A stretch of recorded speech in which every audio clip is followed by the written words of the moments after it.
오늘 10번째, 교회에 대한 10번째 교회는 뭐냐? 모든 신자의 어머니라는 겁니다. 갈라디아서 4장 21절에서 28절까지 요게 지금 모든 신자의 어머니라는 교회의 이미지가 여기서 나오는 겁니다. 율법 언약, 옛 언약이죠. 옛 언약과 새 언약을 비교하는데 옛 언약은 이제 25절에 보니까 아라비아에 있는 시내산으로서 지금 있는 예루살렘과 같은 곳. 이게 이제 옛 언약이에요. 구약을 얘기하는 거고요. 그 다음에 26절에 오직 위에 있는 예루살렘은 자유자니 곧 우리 어머니라. 위에 있는 예루살렘은 새 언약을 얘기하는 거예요. 아시겠죠?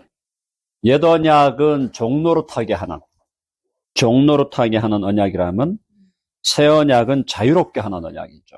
26절에 보니까 4장 26절에 오직 위에 있는 예루살렘은 자유자인데 새 언약은 자유롭게 하는 언약인데 그 언약으로 말미암은 공동체, 새 언약의 공동체가 뭐라고 되어 있습니까? 우리 어머니라 이렇게 비유하고 있어요. 우리 어머니라. 새 언약의 공동체가 우리 어머니라. 그래서 모든 신자의 어머니라는 교회의 이미지가 여기서 나오는 겁니다. 아시겠죠? 26절은요, 해석을 조금 이렇게 풍성하게 해야만 이게 뜻이 오게 돼 있어요. 24, 25절에 보면은 시내산으로부터 종을 낳은 자가 하갈. 그죠? 자, 그럼 여기서 비유가 시내산으로부터 종을 낳은 자가 하갈이라고 그랬어요. 여기가 이제 시내산, 또 땅의 예루살렘. 요게 뭐냐? 요게 옛 언약이다. 그렇죠? 그 다음에 아브라함이고 자유 있는 여자죠. 그 다음에 위에 있는 예루살렘. 그래서 옛 언약의 공동체가 육신으로 난 이스라엘이죠. 육신의 이스라엘. 새 언약은 자유, 종이 아니라 자유죠. 하갈이 아니고 사라죠. 그죠? 땅의 예루살렘이 아니고 하늘의 예루살렘. 그리고 이것이 육신의 이스라엘이 아니고 영적인 모든 신자들을 얘기하는 거예요. 거듭나고 중생한. 이 비유를 아시겠어요? 여기 시내산은 모세를 의미하고 있는 겁니다. 자, 그래서 아브라함의 아내인 사라, 어머니죠, 사라가. 이 사라는 자유하는 여인. 여기서부터 믿음으로 새 언약의 자손들이 태어나고 이 사람들은 하늘의 예루살렘에 속한 자들이다. 그 말이고, 옛 언약은 하갈이라는 사람이 이게 종이잖아요. 하갈 자체가 여종이었고 이 사람은 이방인이잖아요. 이방인. 그죠? 하갈이 종이었고 이것이 모세 언약과 비교해갖고 땅의 예루살렘에 속하는 것으로 육신의 이스라엘을 자손을 낳는다. 그래서 옛 언약과 새 언약을 비유하면서 새 언약의 공동체가 교회다. 근데 이 새 언약의 공동체인 교회가 알고 보니까 하늘의 예루살렘, 우리 어머니라 그랬어요. 거기 보니까. 거기 보세요. 26절 다시 보세요. 26절 다 같이 시작. 오직 위에 있는 예루살렘은 자유자니 곧 우리 어머니라. 그래서 이 어머니가 새 언약의 공동체인 이 교회가 바로 우리의 어머니라. 해석이 상당히 좀 많이 돌아왔죠? 몇 단계 돌려서 해석을 해야 여기가 결론이 온다. 해석이 어떤 본문은 그냥 바로 봐서 1단계 해석만 해도 뭐가 탁 나오는 게 있는 반면에 어떤 본문은 몇 번 돌려야 의미가 들어오는 본문이 있는 거예요. 그래서 여기 4장 26절은 그런 본문이에요. 자, 그래서 교회는 뭐냐? 모든 신자의 어머니라는 겁니다. 근데 여기서 중요한 건요. 우리 고대 교부 중에 시프리안이라는 교부가 있었어요. 시프리아누스. 키프리안이라 하기도 하고, 시프리아누스 of Carthage. Carthage는 칼타고입니다. 칼타고는 북부 아프리카에 있는 도시예요. 그래서 시프리아누스 of Carthage, 카르타고의 키프리아누스. 영어로는 그냥 시프리안 그러고 라틴어 발음은 키프리아누스로 발음합니다. 이 사람이 중요한 교부예요. 이 도시의 감독이었어. 이 사람이 뭐라 그랬냐면은 하나님을 아버지로 모신 자는 한번 해볼까요? 하나님을 아버지로 모신 자는 교회를 어머니로 모신다. 자, 그 말은 맞는 말입니다. 이 사람이 하는 게 다 맞는 건 아닌데 어쨌든 하나님을 아버지라고 부르면 우리는 그럼 어머니 어디 있는데? 엄마 어디 있어? 그러면 사람들이 엄마 그러면서 이제 하나님 아버지도 있으니까 하나님 어머니도 있어야 된다. 그러면서 하나님 아버지하고 하나님 어머니를 한국의 이단이 안시하고 장시로 만들어 놨잖아요. 근데 그렇게 만들은 그거를 지금 전 세계에서 500만 명이 따르고 있다는 거예요. 이단이라는 거는 제가 그렇게 얘기했죠. 모든 인간은 속을 준비가 되어 있다. 다시 해보자. 모든 인간은 속을 준비가 되어 있다. 왜 그렇게 피싱 아시죠? 피싱. 보이스 피싱. 전화 돌려가지고 지금 급한 일인데 당신 지금 돈 안 보내면은 연방정부에서 당신을 심사해가지고 기소할 거다. 돈 보내라. $10,000 보내라. 그런데 그거 하나도 제대로 검증도 안 하고 그냥 $10,000 보내잖아요. 왜? 인간은 속을 준비가 되어 있어요. 그래서 사기라는 거는 영원한 범죄 아닙니까? 사기라는 범죄가 없는 지역과 사회가 없잖아. 시대가 없고. 자, 그래서 이단도 그렇게 만들어냈는데, 근데 여기서 말하는 이 어머니라고 하는 것은 뭐냐면, 하나님을 아버지로 모신 사람은 하나님이 우리에게 어머니를 줬는데, 그 어머니는 교회라는 거예요. 교회 공동체가 우리의 어머니래요. 가톨릭에서는 오랫동안 뭐라고 가르쳤어요? 교회 어머니가 누구예요? 마리아라고. 우리는 그게 아니고, 교회 공동체 자체가 모든 신자의 어머니다. 공동체가. 아시겠죠? 자, 그러면 신자의 어머니인 공동체는 무슨 일을 하는가? 뭔 일을 할까요? 어머니가 하는 일을 다 해요. 어머니가 하는 일을 다 합니다. 교회가. 자, 어머니가 하는 일에서 가장 제일 먼저 나오는 것은 뭘까요? 자녀를 잉태한다. 해보세요. 자녀를 잉태한다. 잉태하죠? 자녀를 잉태한다는 것은 교회 공동체를 통해서 예수님을 알지 못하던 사람이 예수님을 믿게 되는 일이. 잉태라는 것은 이게 말씀의 씨앗으로 이루어지는 거죠. 말씀의 씨앗으로. 그래서 교회가 무슨 공동체예요?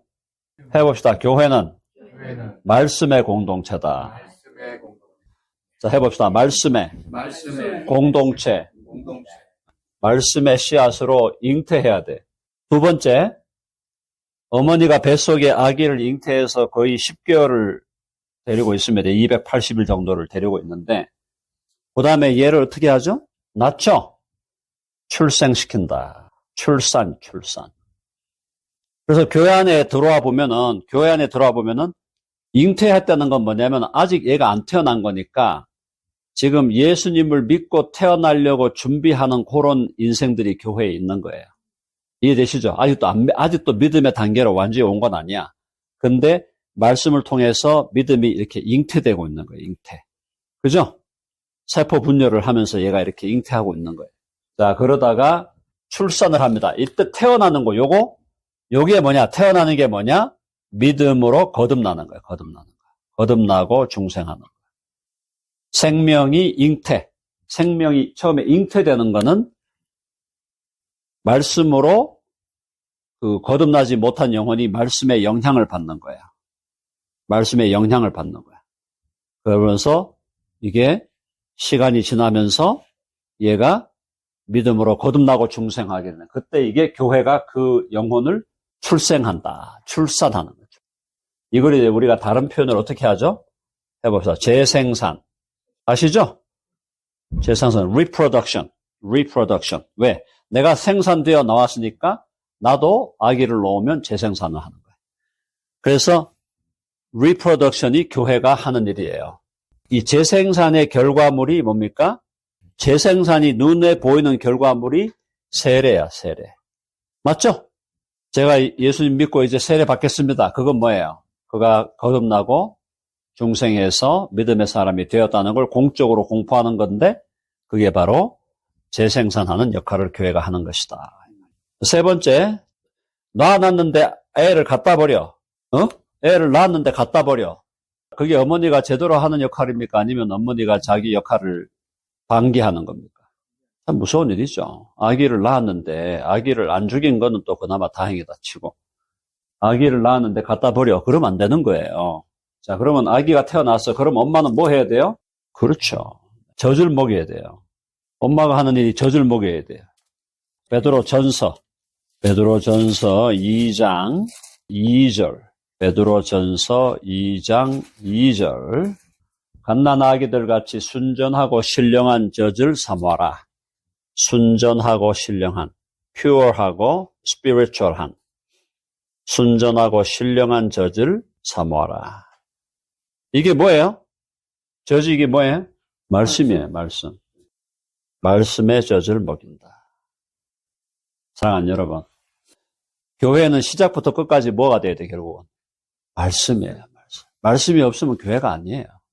교회라고 한 1000명이 모였는데 하나님의 말씀이 말씀대로 선포가 안 되고 이상한 얘기만 자꾸 나오고, 설교를 하시는데 설교에서 말씀 얘기는 안 나오고 자꾸 뭐 세상 예화만 얘기하고 뭐 이런 얘기를 한다. 그 교회가 아니에요, 사실.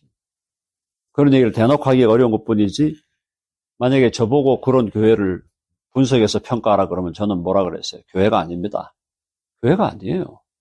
교회는 말씀의 씨앗으로 생명이 잉태되어 재생산되고, 그죠? 말씀에 기초하여 세례를 받고, 또 젖을 먹어야 돼. 말씀의 젖을 계속 먹어서, 거기 뭐라 그랬어요? 자라게 한다 됐잖아요. 2장 2절에. 그로 말미암아 너희로 구원에 이르, 이 구원은 완성적 구원을 얘기하는 거예요. 완성적 구원에 이르도록 자라게 하려 함이라. 그래서 아까 여기서 젖을 먹인다고 제가 얘기하면서 그 다음에 젖을 먹이고 나중에 이 젖이 뭐로가 됩니까? 그죠? 이 젖만 먹이면 되겠어요? 이유식 먹여야 되죠? 이유식 먹여야지. 이제 젖을 먹었으면은, 젖을 한 1년 먹나요? 먹고 이유식 먹고 그 다음 뭐 먹어야 돼? 죽도 먹고 밥도 먹고, 그죠? 자, 죽도 먹고 밥도 먹고 삼겹살도 먹고 스테이크도 먹어야 될 거 아니에요. 죽, 밥, 고기 등등등 이걸 먹게 하는 것이 바로 뭐냐? 이것도 말씀이야. 말씀으로 죽을 써서 주고, 말씀으로 밥을 지어주고, 말씀으로 고기를 만들어 주는 거예요. 지금 새벽 신학교는 고기 먹는 시간이잖아요. 이해되시죠? 우리가 새벽 예배 때는 밥 먹는 시간이고, 새벽 예배 때는 밥을 제가 지어 드리는 거고, 새벽 신학교는 스테이크를 지금 만들어 드리는 거예요. 이 스테이크 먹는 시간이에요. 이게 있어야 돼요. 이거 없으면은 절대로 제대로 건강하게 자랄 수가 없어요. PRS는 죽 먹는 시간이야. 이해됐어요? PRS는 특별한 해석을 안 하잖아. 그냥 말씀만 먹으니까 죽으로 먹는 거예요. 거기에 해석을 곁들이는 게 설교예요. 밥이에요. 거기에 그걸 체계적으로 정리하는 게 뭐야? 스테이크를 드리는 거예요. 스테이크. 고기를 먹는 거예요. 이렇게 먹어서 어떻게 해요? 여기서 양육하는, 양육. rearing. 영어로 rear한다. 양육한다. 고기 먹고 해야 됩니다. 처음엔 젖을 먹여요. 처음엔 젖으로 먹여서 부드럽게 아주 그냥 바로바로 넘어가도록 우유 먹듯이. 그 다음에 죽은 조금 씹어야 돼. 씹어야 되죠? 죽도 거의 넘어가지만 밥 그냥 넘기면 됩니까? 안 됩니까? 밥 그냥 넘기면 죽습니다, 이거. 밥도 그냥 넘겼다간 죽는 거예요. 씹어야 돼. 씹는다는 건 뭐야? 씹는다는 건 내가 영양분을 어떻게 하겠다? 흡수하겠다는 거죠. 그 다음 고기. 소고기를 덩지를 줬는데 그거 씹지 않고 그냥 넘겼다. 막혀가 죽는 거예요. 여기서 교회가 양육을 한다는 것은 개인적으로 볼 때는 말씀을 소화해 가는 과정이에요. 소화해서 내 것으로 만들어야 돼. 맞죠? 말씀을 나의 것으로 만들어요. 자, 그 다음에 양육해서 얘가 이제 어린이가 이제 누워있다가 뒤집다가 기입니다. 일어나서 서요. 섰다가 걸어가다가 뜁니다. 섰다가 걸어가다가 뛰다 보면은 그 다음 뭐 해야 될까요? 그 다음에 운동을 하면서 훈련을 해야 돼. 훈련. 운동을 하고 훈련을 해야 돼. 교회가 바로 그런 훈련장이에요. 교회에서 트레이닝, 훈련을 받습니다. 제자 훈련 받고, 그죠? 공적으로 교육도 받아야 돼, 교육. 운동, 훈련, 교육 다 받아서 트레이닝을 받고, 그 다음에 마지막으로 교회는 이 사람을 잘 훈련시키고, 잘 교육시켜서 이 사람이 물론 교회를 떠나는 건 아니지만은 어디로 과감하게 어디로 보내는 거야? 세상으로 파송하는 거죠. 우리가 우리 자녀를 길렀는데 결국은 자녀가 출가한다는 게 뭐예요? 집을 나가는 거잖아요. 그럼 출가한데 집을 나간다고 해서 우리 관계가 깨지나요? 아니죠. 집을 나가도 자녀들이 커가지고 다 자기 직장 잡고 결혼하고 해가 나가더라도 자녀 부모 관계는 남아있는 거잖아. 남아있는데도 걔들이 집에서만 사는 게 아니라 세상에 나가서 자기 역할을 해야 된다. 마찬가지로 교회도 잘 양육하고 운동하고 훈련시켜서 교육시켜서 세상으로 파송해서 예수 믿는 사람은 세상에 나가서 뭐 해야 된다 그랬습니까? 해봅시다. 복음전도, 복음을 전도하고 선교하고 또 하나님의 나라를 건설하는 거예요. 확장. 그게 교회가 하는 일이다. 바로 이것이 교회의 어머니와 같은 역할이다. 아시겠죠? 그런데 교회를 안 나가겠다. 안 나가. 가나안 교회. 뭐 하겠다는 거예요? 태어났는지는 모르겠어. 근데 어머니는 난 필요 없어요. 얘는 뭐 하겠다는 거예요? 늑대 소녀가 되는 거야. 늑대 소년. 야생에서 자라는 거예요. 어머니의 보호도 없이, 어머니의 보호막, 어머니의 그 정성과 사랑, 이런 것도 하나도 없이 그냥 늑대 소년으로 자라겠다. 뭐가 되는 거예요? 짐승이 되는 거예요, 짐승이. 짐승이 되는 거예요. 이게 지금 교회를 떠나가지고 살겠다. 이 짐승으로 사는 거예요, 짐승으로. 근데 어찌됐든 나는 교회에 붙어 있겠습니다. 어찌됐든 나는 내게는 교회가 너무너무 필요합니다. 나는 교회에 붙어서 살겠습니다. 이렇게 하는 사람이 진정으로 하나님의 지혜를 받은 사람. 제가 짧은 인생 살았지만 교회를 무시하는 사람 치고 제대로 된 인생을 본 적이 없어요. 교회를 무시하는 인생 치고 제대로 된 인생이 없어요. 한번 보세요, 여러분. 두 번째, 어제 제가 말씀드렸죠? 교회를 선택하는 것도 중요하다 그랬어요. 교회를 잘 선택해야 돼요. 교회가 왜냐하면 나에게 엄청나게 결정적인 영향을 주기 때문에. 내 인생에 결정적 영향을 주기 때문에 교회를 잘 선택해야 된다. 교회는 결혼이에요. 결혼과 같은 거예요. 그러니까 내가 내 안에 어떤 아내와 어떤 남편과 사느냐가 내 인생의 결정적인 거 아니에요? 내 인생의 결정적인 게 그거예요. 결혼 생활이 제일 길잖아요. 부모님하고 사는 인생은 얼마 안 돼요. 결국은 그런 거예요. 그러니까 교회라는 것이 나의 어머니, 모든 신자, 나의 어머니가 교회다. 자, 근데 여기서 또 하나 더 들어가 봅시다. 근데 모든 교회가 다 건강하냐고. 아니잖아요. 그러면 여러분, 어머니가 건강하지 않으면 갖다 버리실래요? 어머니가 건강 안 하다고 갖다 버리시겠냐고. 어머니가 건강 안 하면 어떡할 거야? 더 달려들어야죠. 그렇죠. 더 달려들어가지고 어떻게든 어머니가 조금이라도 병이 낫게 하고 조금이라도 편하게 하자. 이게 기본 자식의 도리 아니겠어요? 그러면 내가 교회로 인하여 태어났고 내가 교회에서 말씀의 젖을 먹고 자랐고 내가 교회에서 줬는 죽하고 밥하고 고기를 먹고 교회를 통해서 운동해가지고 내가 이만큼 자랐으면 교회가 병들었다고 손가락질하면서 욕하면서 교회를 떠나는 게 정상이야? 아니면 교회가 병들었지만 내 어머니야? 그러니 가서 더 들러붙어서 교회를 새롭게 하고 교회를 치유하고 교회를 어떻게든 더 건강하게 만들겠다. 그게 정상이다 이 말이에요.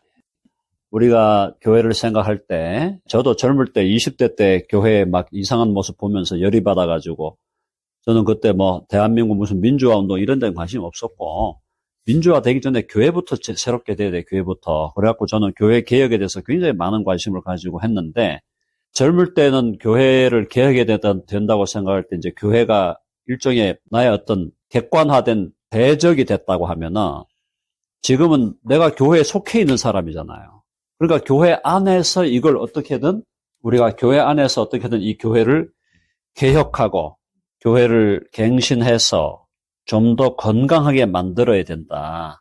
과거에 젊을 때는 교회가 나의 객체로 생각을 많이 했다면 그때는 교회를 어떻게든 새롭게 해야 되겠다 막 이런 게 강하니까 20대, 30대 초반 그때는 막 그렇게 했는데 인생을 지내오면서 생각해보니까 교회가 객체가 아닌 거예요. 내가 교회의 일부인 거예요. 아, 그렇구나. 그렇다면 이 교회를 더 건강하게 만들기 위해서는 나부터 더 제대로 해야 되겠구나. 이런 생각이 들면서 교회 안에서의 내부에서의 개혁, 이게 이제 우리가 가야 될 길이다. 이렇게 이제 방향을 잡은 거죠. 그래서 건강하게 만들어야 되겠다. 자, 그래서 오늘 교회가 우리의 모든 신자의 어머니, 내가 교회가 아니고서는 나도 주님을 내가 만날 수가 없는 거예요. 다 우리가 어떤 방식으로든 교회를 통해서 하나님 말씀을 받았고 교회를 통해서 예수님 믿게 된 거다 말이죠. 그래서 교회는 나의 어머니이므로 영적인 교회의 건강과 교회에 더 나아지는, 교회가 더 성장하고 성숙하도록 거기에 우리가 부족하지만 우리도 함께 기여하는 그런 그리스도인으로 살아가야 하겠습니다.